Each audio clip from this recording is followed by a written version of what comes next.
बिस्मिल्लाहिर्रहमानिर्रहीम अस्सलामु अलैकुम वरहमतुल्लाहि वबरकातुहू। उम्मीद है दोस्तों सब खैर आफियत से होंगे। आज के अपनी इस वीडियो के अंदर हम CS502 design and analysis of algorithm की असाइनमेंट नंबर 2 स्प्रिंग 2026 को कंप्लीट सॉल्व करेंगे। इसकी जो ड्यू डेट है वो 29 जून 2026 है। टोटल मार्क्स इसके 15 है। तो दोस्तों आपने इस असाइनमेंट को जो है वो MS वर्ड की फाइल के अंदर रेडी करना है और उसी MS वर्ड की फाइल को आपने LMS में सबमिट करवा देना है। अगर आपके पास MS वर्ड नहीं है तो उसका एक अल्टरनेट है ओनली ऑफिस। ये ओनली ऑफिस के अंदर आपको वर्ड, एक्सेल, पावर पॉइंट हर चीज़ जो है वो बिल्कुल फ्री ऑफ कॉस्ट मिलती है। अभी इस ओनली ऑफिस को अगर आपने डाउनलोड और इंस्टॉल करना हो तो उसके लिए वीडियो का लिंक इसी वीडियो के डिस्क्रिप्शन में आपको प्रोवाइड कर दूंगा। आप मेरी वीडियो वॉच करके इस ओनली ऑफिस को डाउनलोड और इंस्टॉल अपने सिस्टम में कर सकते हो और MS Word, Excel, PowerPoint हर चीज़ जो है वो इसमें यूज़ कर सकते हो। सो आपने इस असाइनमेंट के अंदर करना क्या वो मैं आपको बता देता हूँ। मैंने हमें मैसेज दिया गया, सर ने एक स्ट्रिंग दी है और सर ने बोला आपने इस स्ट्रिंग को जो है वो हफमैन एनकोडिंग टेक्निक का इस्तेमाल करते हुए इसकी फ्रीक्वेंसी फाइंड करनी है, इसकी प्रोबेबिलिटी फाइंड करनी है और कोड वर्ड फाइंड करना है। बस ये टेबल सर ने क्या फिल करके आपने सबमिट करवा देना MS वर्ड के अंदर। बाकी आपको हफमैन ट्री लगाने की जरूरत इसमें नहीं है, पेस्ट करने की जरूरत नहीं है। ठीक है, तो चलिए मैं आपको दिखाता हूँ जी। सबसे पहले इसका सोल्यूशन दिखा देता हूँ, फिर उसके बाद आपको नेक्स्ट बताता हूँ। सबसे पहले हमें जो सोल्यूशन आपने इस तरह से लिखना है, ऊपर आप कुछ भी लिख लो CS502 और बस ये टेबल आपने फिल करना है। आपने ये टेबल MS वर्ड में कैसे बनाना है उसके लिए आप इंसर्ट पे जाते हो, ये आपको टेबल पे जाकर आपको यहाँ पे ऑप्शन मिल जाता है। यहाँ से आप जितने मर्जी कॉलम ले सकते हो। यहाँ पे सॉरी कितने कॉलम है, 1 2 3 4 5 6 कॉलम है और 1 2 3 4 रोज है। तो आपने यहाँ पे टेबल पे आना है, इंसर्ट टेबल पे क्लिक करना है। यहाँ पर आपने बताना नंबर ऑफ कॉलम कितने, मान लो 6 और आपने कहा नंबर ऑफ रो मुझे कितने चाहिए 4 और उसके बाद ओके करोगे तो यहाँ पे टेबल आपका ड्रा हो जाएगा। अब उस टेबल के अंदर आपने सारा इस तरह लिखना है, character, frequency, probability, code word और यहाँ पे A B D E और S। ये बेसिकली ABDES ये क्या है, ये बेसिकली मेरी स्ट्रिंग के यूनिक कैरेक्टर्स हैं। ये वो स्ट्रिंग है जो हमें सर ने गिवन की हुई है। अब इसमें देखें यूनिक कैरेक्टर कौन कौन सी हैं, A है, D है, B है, E है और S है। तो ये देखो मैं लिखा ABDE और S। अब यहाँ पे इन सब की फ्रीक्वेंसी बतानी है। फ्रीक्वेंसी किसे कहते हैं, फ्रीक्वेंसी बेसिकली ये होती है कि ये जो कैरेक्टर है ये आपकी स्ट्रिंग में कितनी दफा रिपीट हुआ है। तो अब देखो सबसे पहले A है तो A इस स्ट्रिंग में 2 दफा आया, देखो दो दफा A आया तो मैंने यहाँ लिख दिया 2। इस तरह B कितनी दफा आया, 2 दफा आया तो मैंने यहाँ लिख दिया 2।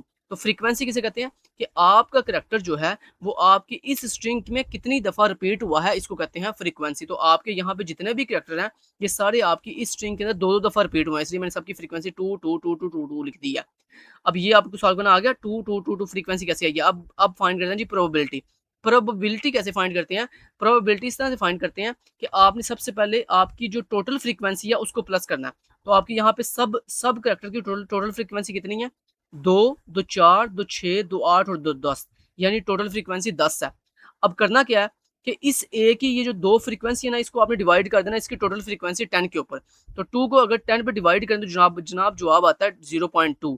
ऐसे ही बाकी भी सब का आपने करना है कि बी की जो फ्रीक्वेंसी है उसको डिवाइड कर देना है इसकी टोटल फ्रीक्वेंसी के ऊपर, डी की फ्रीक्वेंसी को भी ऐसे सेम इसकी टोटल फ्रीक्वेंसी के ऊपर, यानी जितने भी कैरेक्टर्स हैं उनकी फ्रीक्वेंसी को उनके टोटल फ्रीक्वेंसी पे डिवाइड कर दे तो हमारे पास प्रोबेबिलिटी फाइंड होके आ जाती है। तो ये बेसिकली इस तरह से हमने फाइंड की है। तो यहाँ पे मैं इसको वापस से खत्म करता हूँ, सिर्फ आपको समझाने के लिए किया था।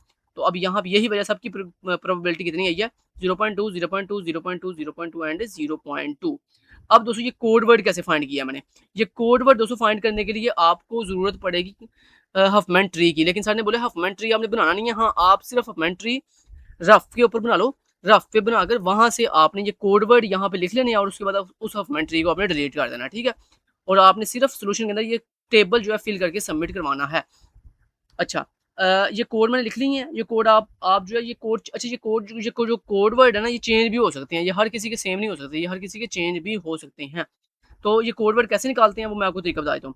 उसके लिए ना मैं आपको इस वेबसाइट का लिंक दे दूंगा नीचे वीडियो के डिस्क्रिप्शन के अंदर। आपने इस वेबसाइट पे आना है और आकर ना इसको क्या बताना है, इसको आपने अपनी स्ट्रिंग बतानी है। कौन सी स्ट्रिंग मैं आपको बताता हूँ, ये वाली स्ट्रिंग, ये जो आपको सामने स्ट्रिंग दी हुई है ना, ये स्ट्रिंग आप यहाँ से करो कॉपी। कॉपी करने के बाद ये बेसिकली मैं आपको ये प्रूफ करने लगा हूँ कि ये जो मैंने कोड वर्ड लिखे हुए हैं ये बिल्कुल ठीक है। क्योंकि आप में से बहुत से स्टूडेंट ये कहेंगे जी हमें क्या पता ये कोड वर्ड ठीक है या नहीं ठीक। तो मैं ये बेसिकली आपको सिर्फ ये प्रूफ करवाने लगा हूँ। अदरवाइज आप ये मेरे वाले कोड वर्ड भी लिख लोगे तो ये बिल्कुल ठीक सोल्यूशन है। अच्छा, मैं यहाँ पे इस करता हूँ इस स्ट्रिंग को कॉपी करने के बाद इस वेबसाइट पे आता हूँ और यहाँ पर वो स्ट्रिंग पेस्ट कर देता हूँ। याद रखिएगा स्ट्रिंग के शुरू पे कोई स्पेस ना हो। ठीक है, उसके बाद आपने जनरेट ट्री पे क्लिक करना है और ये देखो ये आपका हफमैन ट्री जनरेट होके आ गया।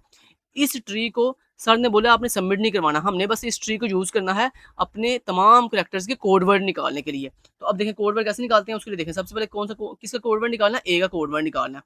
अब ए का कोड वर्ड कैसे निकालेंगे, ये देखें ए कहाँ पे है, ये है जी ए। अब आपकी रूट नोड से आप विजिट करो और आपने कहाँ जाना है, ए की तरफ जाना है। तो रूट नोड से अगर मैं ए की तरफ आऊँ तो ये देखें रूट नोड से अगर मैं यहाँ पे आऊँ तो रास्ते में आया 1, फिर दूसरा 1 और फिर तीसरा 0, यानी रास्ते में 3, ये जो बेसिकली रास्ते में आते हुए जो बिट्स है ना, इन बिट्स को बेसिकली देखते हैं। तो रूट नोड से आप अगर ए की तरफ आओ तो रास्ते में 1, 1, फिर 1 और फिर 0, 110 कोड आ रहा है। तो यहाँ पर ये कोड लिख लो, ये देखो 110 मैंने लिख दिया। इसी तरह बी पे आपने जाना है, तो अब रूट नोड ये है, बी आपका ये है। अगर मैं रूट नोड से बी की तरफ आऊँ तो रास्ते में कौन कौन सी बिट्स आ रही हैं, 0 और 0, यानी 2 बिट्स आ रही हैं, कौन कौन सी, 0 0। तो ये देखो मैंने 0 0 लिख दिया। बेसिकली आप भी ऐसे जो है अपनी तसल्ली के लिए क्या करना, इस वेबसाइट पर आकर ये ट्री जनरेट करना और इस ट्री से ये जो कोड वर्ड्स मैंने आपको निकालने सिखाए हैं, ये कोड वर्ड्स आप खुद अपनी तसल्ली के लिए फाइंड करके यहाँ पे सबके कोड वर्ड लिख लेना। लेकिन याद रखना ऊपर जो करैक्टर होगा उसी का कोड वर्ड लिखना, यहाँ से उसी का कोड वर्ड फाइंड करके देन यहाँ पे आपने उसका कोड वर्ड लिख लेना। लो जी, ये आपकी असाइनमेंट का बस सोल्यूशन था। इसी असाइनमेंट के सोल्यूशन को आपने एलएमएस पे सबमिट करवा देना है, एमएस वर्ड की फाइल के अंदर। Thank you so much then guys, take care, अल्लाह हाफिज।